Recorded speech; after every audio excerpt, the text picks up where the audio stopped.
Today, my guest is Ava, and we are going to be talking about Madeleine McCann. Welcome to the Conspiracy Cafe. Thank you.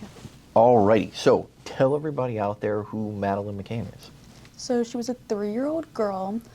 She had siblings that were twins, and her and her family had gone on like a vacation to Portugal, and she had gone missing while they were on what they called holiday, and she was just like a normal 3-year-old girl, and she was with her family, and her parents had gone out to dinner, and every like 30 to 40 minutes they would like exchange who would go and check on the kids. Okay. And so a couple of parents had like, because they were with another family, so like the parents would go in, check, and then when the dad had gone in, there was a little bit of movement, so he said he ended up not going inside because... What do you mean a little bit of movement? Like he heard something, like them moving around, so he was like, oh, I'm not going to go in because I didn't want to wake them up fully. Oh, okay. So he had closed the door, left, went back to the restaurant, and then the mom was after him, and she had gone in, and she looked around. There was a lot of lights on. She said she didn't remember that many lights being on when she left. Yeah. So coming back with a lot of lights on, she was a little bit like skeptical of what happened. Yeah. And then she had walked into where Madeleine was sleeping, and Madeleine was not in the bed. Okay, so we'll set the stage. So they're at a resort, right? Yes. Vacationing with another family. They're having dinner. Do you know about how far it was? It said like about 100 feet. It was not far at all. I mean, Okay. yeah. Okay, so around really close. And then did the other family that was there, did they have children too? I think they had like 1 or 2 children, but Okay. they were like in a different apartment then. Okay. But they would check on all the kids Yes. and then come back to the table Yes. every 30 30 to minutes? 40 minutes. 30 to 40 minutes. And then you said that Madeleine was 3, Yes. and she had 2 siblings that were twins. Were they older or younger? Older. They were older siblings. Yes. Okay. So when did this happen? May 3rd, 2007.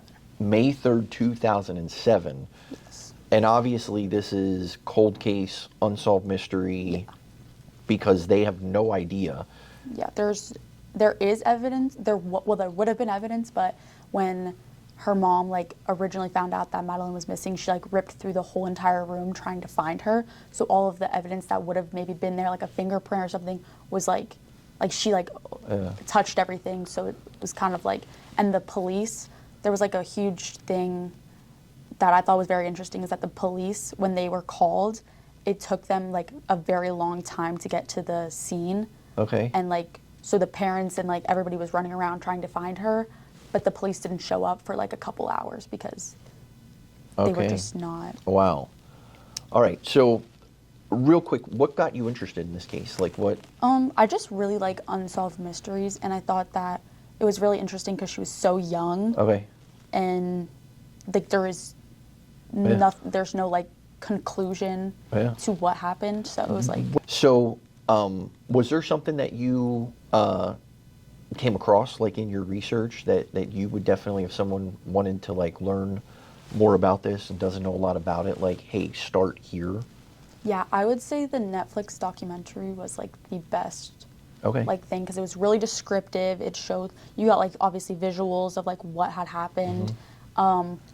There was like a little bits and pieces of interviews with the mom and dad, and it was like really factual. Okay. Like there was a lot of information. Was it skewed one way or the other? Like, was it like, this is almost like the Jean-Benet Ramsey case in the sense that, was she kidnapped or did the parents have something to do with it, kind of thing? Like, was it skewed like towards the parents or towards, an there intruder? was like some things that it was like the parents, but there was no like, I never found like something where it was like the parents did it. Like there wasn't a lot of information about like the parents doing anything to her, but there was like the main suspect was Christian Bruckner. Okay. And because he lived around that area. Okay.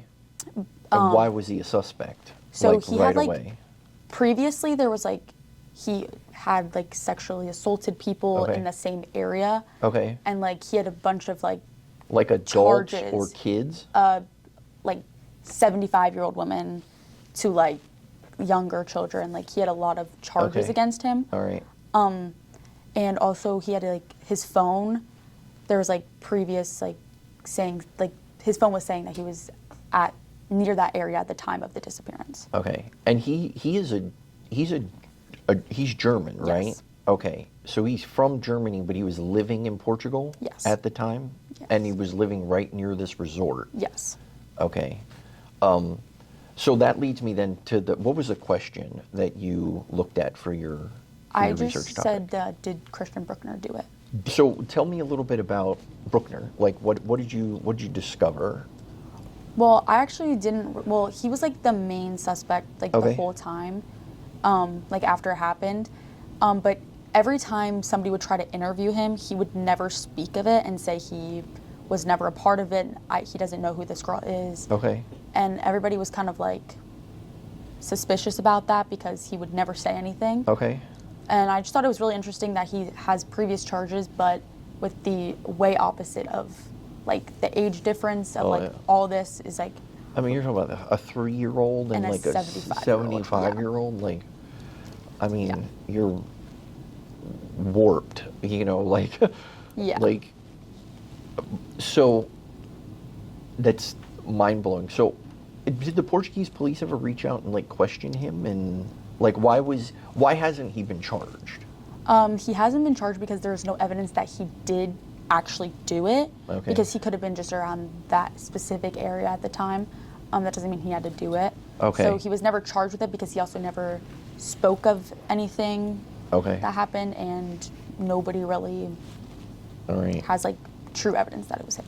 So was there a lesson, or a couple lessons or whatever technique or something like that, research technique that you were able to learn and apply to your research that you found, helpful? Yeah, confirmation bias was Oh, like okay. a big part of it because some people's information was like, they have a lot of information on, Mm-hmm. like when you search up her name. So it's like very interesting that you have to like not put what you think into it, especially because it's unsolved. So Yeah. everybody has opinions on Yeah. what happened. But I think that's like the one thing that I had to take my own opinion out of what I thought happened. Yeah. So I think that was like a main. Did you find yourself like looking at it with a bias? Sometimes like if you just like are reading something, you kind of just put your own mind into it sometimes. Yeah. But I did catch myself a couple of times just like taking a step back All and right. like rereading it and making sure I don't make my own opinions.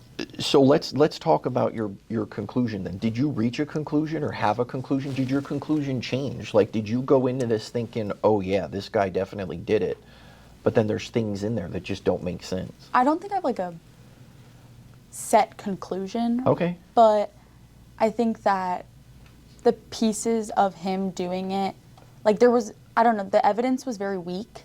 So Yeah. having a conclusion on what happened, I think the parents might have had something to do with it, especially because the dad, if he heard something, I don't understand why he wouldn't have gone in and checked Yeah. to make sure.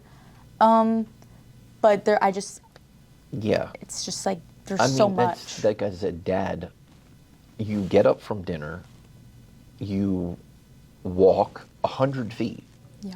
to go to an apartment to literally check on the kids, and you never like actually See them. see them.